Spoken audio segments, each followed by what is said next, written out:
Hey guys, we are taking a tile that our husband brought home. It's like maybe a 9 by 9, 8 by 8, something like that. Just a square tile. And I've learned that placing some Mod Podge down and giving it a good dry will help your paint stick, so we're going to go ahead and do that. Sometimes your paint will crackle and sometimes it won't. This one, it doesn't really crackle too much. And then we're going to use a dark green chalk paint. I do go around the sides as well. The sides are a terracotta color for these tiles, and then the very front is white, so that way everything is green. I'm going to give that a good dry. And then we're taking this deer print from Dollar Tree that came in a book with some other animals, forest animals.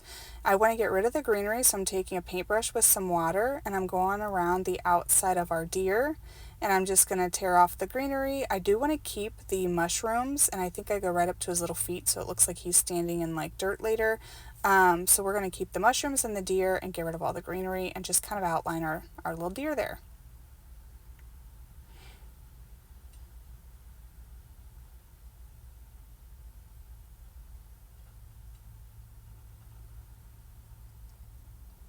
And then once we have him free, we are going to place some Mod Podge on the back of our paper.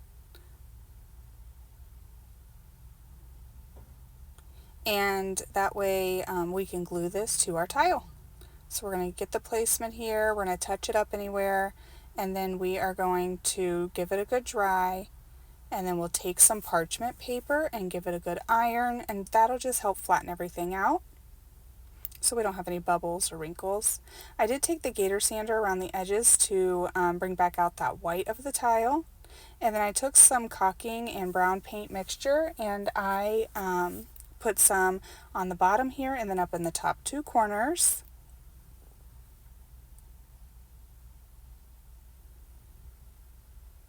And then I'm going to place some Mod Podge down as well.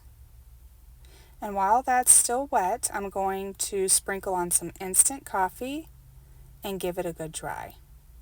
And it's just going to give this a little bit of texture, some of that grungy goodness. Now I'm taking some dark antique wax and I'm outlining my deer and I'm outlining the tile, and then I just kind of put a few places throughout the tile as well.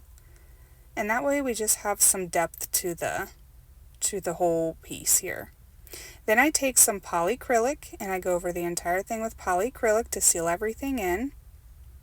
And we give that a good dry. And I think he turned out so stinking cute, you guys. We did a fox as well, so you'll see a video for that as well. But look how pretty they are together. I just love them. They're cute. Thank you guys for watching, and we'll see y'all next time.